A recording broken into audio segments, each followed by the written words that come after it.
There's something strange about mirrors. They watch you when you aren't looking. They hold your face, but sometimes it feels like they're holding something else too. A reflection that isn't quite you. A darkness just one blink away from forming a smile that isn't yours. We've all felt it, haven't we? That shiver in a dimly lit bathroom. The way your own eyes seem wrong after midnight. The silence pressing against the glass as if it's listening, waiting. Old stories say mirrors are doors, thin, brittle glass that separates our world from something hungry on the other side. Most of the time, the door stays shut. Most of the time, but not always. Shut the door, kill the light. Now, look at the mirror. Look. They don't just show your face, they watch. Like something on the other side of the glass is pressing back, waiting for the right crack in the silence to slip through. You've heard the stories, different places, different names, but what if they're all staring from the same glass? What if it isn't your reflection that's smiling right now? What if the mirror is just hungry? It started as a dare. 4 friends, a sleepover in a quiet house on a street that seemed safe in the daylight. They wanted a thrill, something to turn into whispered stories at school the next day. Flashlights clicked off, candles lit, a bathroom mirror fogged faintly from their nervous breath. "It's just a game," one of them laughed, but her voice trembled as she clutched the candle. Midnight crept closer. The world outside went still, as if it knew what was coming. They closed the door, locked it, the only light, that wavering candle flame.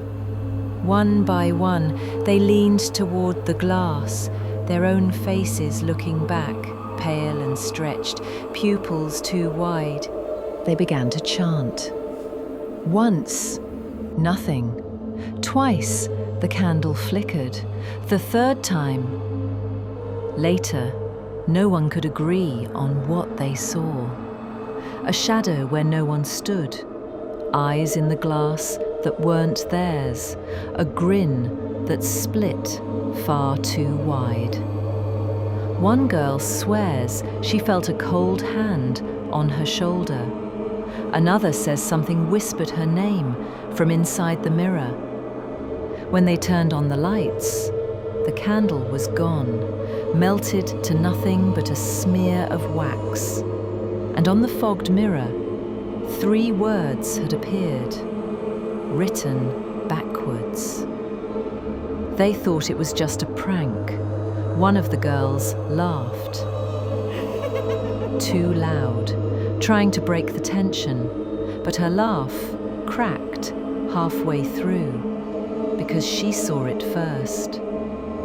Her reflection wasn't laughing, it was staring. All 4 of their reflections stood there in the mirror, but one face lagged, like it didn't want to move when she did. It just smiled, wide and slow, a heartbeat too late. Then came the sound, a soft tap, tap, tap, from inside the mirror, like fingernails against glass.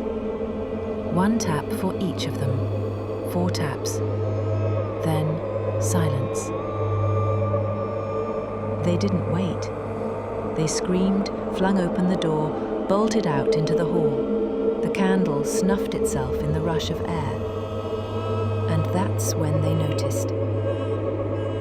The hallway was freezing. Their breaths plumed white in summer. And from the locked bathroom behind them, they heard a faint giggle, a sound none of them would ever forget.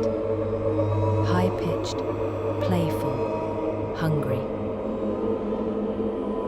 Later that night, they huddled together, lights blazing, trying to laugh it off, but one girl, Anna, wouldn't speak. just sat shaking, her eyes locked on the darkened bathroom door. She kept rubbing her arm, saying she felt fingers there, cold fingers. When the others finally convinced her to roll up her sleeve, they all saw it. 4 long scratches, fresh, red, and one word carved faintly into her skin like it had been written with an invisible knife, backward, like in a mirror. The word? Mine. By morning, Anna was gone. Her window open, her bed empty. Police said she'd run away. The others knew better. They'd heard the whisper through the mirror all night, even with the lights on, and the giggle, always the giggle. By dawn, the bathroom door creaked open on its own. Nobody dared look, not until a janitor found them huddled and silent, and went in himself. Nor was different, cracked, not shattered, but spiderwebbed with thin, precise fractures, and across its fogged-up surface, written backward, were the same 5 letters they'd seen on Anna's arm, only this time there was more. Underneath the word mine, there were handprints, small, childlike, pressed from the inside, fingers dragging down, leaving long streaks. The glass was ice cold to the touch. That was when the older kids whispered it, the name you're not supposed to say, the one your cousin dared you to chant in front of a mirror at midnight, 3 times, candle lit, door shut. You know it. We all do. And some of you feel the weight of her name already, don't you? As if the very syllables are waiting. Whisper the name faintly, layered over silence. Bloody Mary. Who or what is she?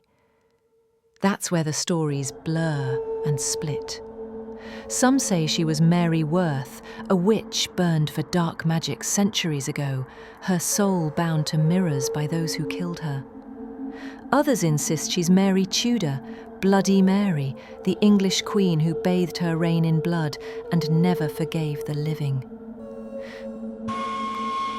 There are modern takes too, a murdered bride, a child lost in tragedy, a nameless woman who craves attention in death because no one cared in life. The name changes, the details shift, but the ritual, that stays. Midnight, a mirror, 3 times her name.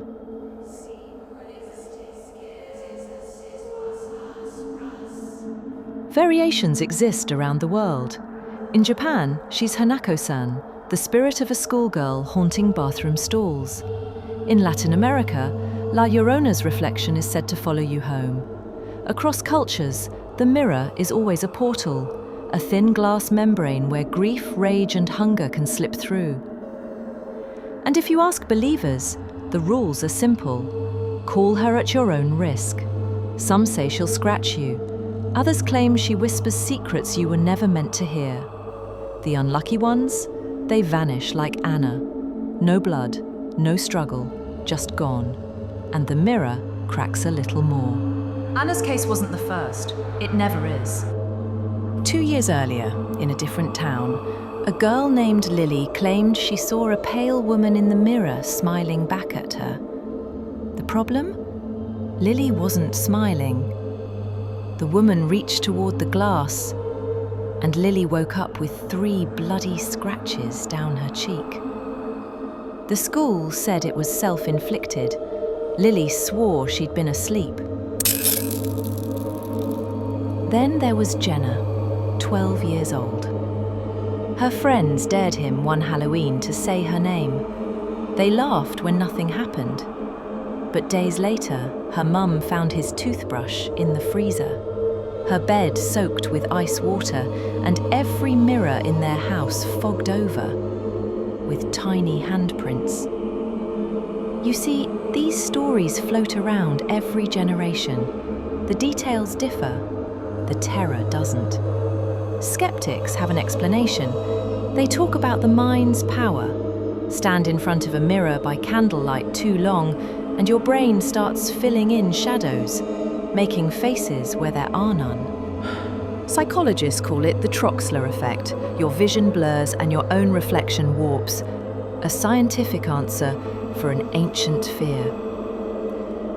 But ask yourself, why does the same story appear in so many places? Why do so many swear they've seen something impossible? Maybe it's all in our heads. Or maybe some doors stay closed for a reason. Here's how it's said to work. You need a mirror, darkness, a single candle, midnight, close the door, stare into your own eyes, speak her name 3 times. Sometimes it's 5. Different places have different rules, but the idea's the same. You invite her, you dare her. What happens next? Some say you'll see her behind you. Some say she scratches. Some say she whispers something you never wanted to know. The unlucky ones aren't around to say much at all. Urban legend? Mass hysteria? Or something older? Mirrors have always been seen as portals.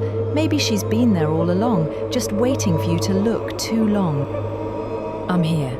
It's strange, isn't it? No matter where you go, no matter the language or the land, the stories feel the same. A face in the glass that isn't yours, a whisper that follows you home. From old European towns to dusty desert villages, from candlelit bathrooms to moonlit rivers. The shapes change, the names change, but the fear stays. Maybe that's why these tales endure, because every culture senses it, that thin place where our world ends and something else begins. And sometimes that something looks back. Bloody Mary. Maybe you laughed when you heard it first. A party game, a dare in the dark. Say her name 3 times and nothing happens, right? But you feel it anyway. The weight in the glass, the silence that leans closer. Bloody Mary isn't just a name. She's a story, a reflection of every culture's oldest fear, that the thing staring back from the mirror is not always you.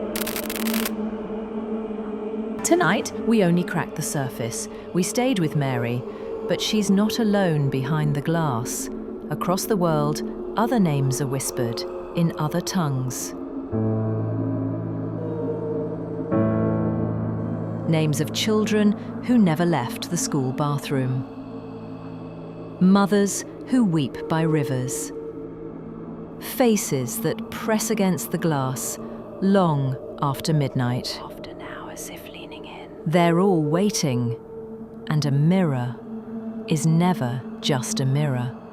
It's a door. Next time, we'll see what else is knocking. This is Whispers Behind the Glass, the Mirror series. Part 1, Bloody Mary. Until then, shut the door, kill the light, and if the mirror whispers your name, don't answer it.